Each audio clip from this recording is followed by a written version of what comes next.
जुन्नू, क्या हुआ जुन्नू? क्या हुआ, रो क्यों रहा है? क्या हो गया? दीदी आज एग्जाम देने के लिए गए थे। एग्जाम अच्छा नहीं गया, बहुत डर लग रहा है अंदर से। हाँ तो एग्जाम अच्छा नहीं गया तो क्या बात हो गया? इसमें डरने वाली क्या बात है? डरने वाली बात है कि मम्मी पापा को मुंह कैसे दिखाएंगे। वो मेरे लिए इतना कुछ किए पढ़ाई करने के लिए, और मैं अच्छा से एग्जाम ही नहीं दे पाया। अंदर बहुत डर लग रहा है। तो क्या तुमने पढ़ाई नहीं की अच्छे से? मन नहीं लगता था पढ़ने में?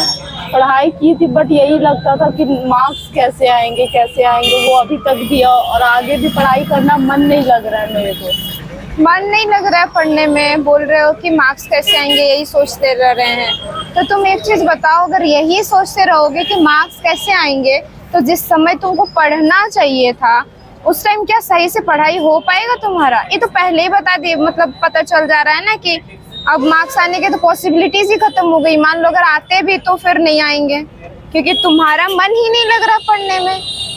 क्या सोच रहे हो अभी, कैसा लग रहा है? मार्क्स अच्छे नहीं आएंगे, वही मेरे को ज्यादा डर लग रहा है कि मेरे दोस्त लोग भी दिए, हम भी दिए, उन लोग का मार्क्स अच्छा आ जाएगा, मेरा नहीं आएगा तो मम्मी पापा को मुंह क्या दिखाएंगे? आपको कैसे पता कि उनके मार्क्स अच्छे आ जाएंगे? और क्या मुंह दिखाना होता है? आपने ऐसा क्या क्राइम कर दिया कि जो आप मुंह नहीं दिखा पाओगे?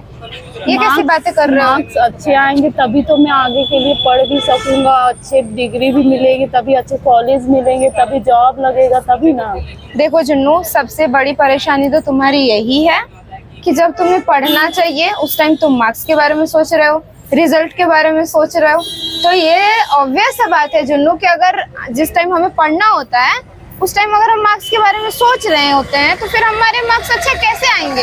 अब मान लो कि अच्छे मार्क्स नहीं भी आए तो क्या हो गया? कौन सी बड़ी बात हो गई भाई? रिश्तेदार वाले पूछते हैं कि आपका बेटा कैसा मार्क्स लाया है कि नहीं लाया। उस टाइम क्या जवाब देंगे? मम्मी पापा से तो बहुत डर लगता है, पापा तो बहुत डांटेंगे। क्या बोलेंगे पापा? ऐसा क्यों बोलेंगे? क्योंकि बोलेंगे तुमको इतना मेहनत करके पढ़ा रहे हो, तुम अच्छे से मार्क्स भी नहीं ला रहे हो, तो तुम क्या कर रहे हो? मेरे को बहुत डर लग रहा है अंदर से। देखो कोई बात नहीं, अभी तुम्हारा और भी आगे का एग्जाम है। पहले तो तुमको यही ध्यान में रखना है कि पहले जब हम पढ़ाई कर रहे हैं, जब हम तैयारी कर रहे हैं, तब मजा आ रहा है कि नहीं? अरे मजा आना चाहिए पढ़ने में। बाकी मार्क्स के बारे में हम क्यों बात करें? आगे का कोई देखा है बताओ? अच्छे मार्क्स आएंगे नहीं आएंगे इसका कोई नहीं देखा। और मान लो कि अच्छे मार्क्स नहीं भी आते हैं तो कोई बड़ा बात नहीं हो गया, पूरी जिंदगी पढ़ी है भाई। तुम दूसरों के बारे में क्यों सोच रहे हो? अभी एक चीज बताओ मुझे कि अभी हम तुम्हारे सामने बैठे हैं, है ना? तुम मुझे अपनी दीदी मानते हो तो तुम ये सारी बातें आज मेरे साथ शेयर कर रहे हो, है ना? अभी कहाँ है तुम्हारे रिश्तेदार बेटा, बताओ? तो रिश्तेदार नंबर ही पूछते हैं ना कि कैसा आया, पढ़ रहे हो, तो अपने बच्चे से फिर कंपेयर करेंगे कि देखो मेरा बेटा पढ़ने में ठीक है, तुम्हारा बेटा देखो, ऐसे पेरेंट्स को बोलेंगे। और फिर मतलब मुंह दिखाने लायक नहीं रहूंगा मैं। तो तुम उनकी बातों को इतना इम्पोर्टेंस दे क्यों रहे हो, पहले मुझे वो बताओ। क्योंकि हम कैसे हैं नहीं, हमें तो दूसरे ही बताते हैं ना। अरे वही तो सीखना होता है, दूसरे क्यों बताएंगे? तुम नहीं समझ रहे हो, तुम नहीं सीख रहे हो, तुम 12th क्लास में चले गए हो, तुम दुनिया देख रहे हो, तुम साइंस पढ़ रहे हो, तुमको दुनिया का हिस्ट्री पता है, फिर तुम्हें कोई और बताएगा कि तुम्हें क्या। देखो जुन्नू, हम तो पढ़ते ही इसलिए है ना कि हम अपनी समझ विकसित कर सकें, और शिक्षा का तो असली अर्थ भी यही होता है कि हम खुद से जान सकें। वो मेरे को कोई कुछ भी बोल दे रहा है, हम कैसे मान लेंगे? हमको पता है ना कि हम भीतर से कैसे हैं, और हमारा यही होना चाहिए ना काम कि हम भीतर से अपने आप को मजबूत करें। और एक चीज़ हम तुमको बताना चाहते हैं कि ये जो हम मार्क्स के पीछे भाग रहे होते हैं ना, वजह यही होता है ना कि हमें अच्छा रिजल्ट भी इसीलिए चाहिए होता है कि हमको उस रिजल्ट से चैन मिल सके, सुकून मिल सके। और अगर हम कहें कि तुमको अभी सुकून चैन मिल जाएगा, और जब अभी सुकून चैन तुमको मिल सकता है, तो फिर जब तुम पढ़ाई करोगे अभी तो मार्क्स फिर अच्छे आएंगे। और मान लो नहीं भी आते हैं, ठीक है, मौज है, उसमें भी एक आनंद होना चाहिए। तो आप ऐसा करी तो टीचर लोग तो ऐसा कुछ नहीं बोलते। देखो बेटा, टीचर का तो यही है कि उनको शायद चीज़ें पता नहीं है, इसीलिए एक तो बताना चाहेंगे पहले कि आचार्य प्रशांत जी जो हैं वो किताब लिखे हुए हैं 10 सूत्र बच्चों की परवरिश पे। तो वो हर शिक्षक को पढ़ना चाहिए, हर माँ बाप को पढ़ना चाहिए, हर मेरे जैसे दीदियों को पढ़ना चाहिए कि वो अपने भाइयों को समझा सके कि मतलब समस्या कहाँ आ रहा है। नहीं तो जानते हो अभी तुम जैसे बच्चों जो है अभी तुम बहुत परेशान है, कोई अलग स्टेप ले सकते हो। अभी तुम्हारा मन कैसा लग रहा है? अंदर से डर लग रहा है कि कैसा रिजल्ट आएगा नहीं आएगा, किसी को कैसे फेस करेंगे, मुँह कैसे दिखाएंगे, कोई पूछेगा तो तुम भी मजाक उड़ाया जाता है कि इतना पढ़ता है करता था, क्या करता था, अच्छा से मार्क्स भी नहीं लाया तो तुम करता क्या था। हाँ तो यही हमारा सबसे बड़ा बंधन रहता है कि हम ना बाहर देख रहे होते हैं, अपने भीतर हम कभी झांकने का प्रयास नहीं करते हैं कि अगर मान लो अभी मेरा काम है पढ़ना, मान लो परसों तुम्हारा एग्जाम है ना, और तुम्हारा भी क्या काम है, पढ़ना चाहिए। क्यों हम मार्क्स के पीछे सोच के, कल के बारे में सोच के हम अपना समय बर्बाद कर रहे हैं? सोचना नहीं चाहते, अब चल जाता है अपने आप। हाँ तो ये इसीलिए सबसे ज्यादा जरूरी है ना कि तुम अपने बारे में जानो।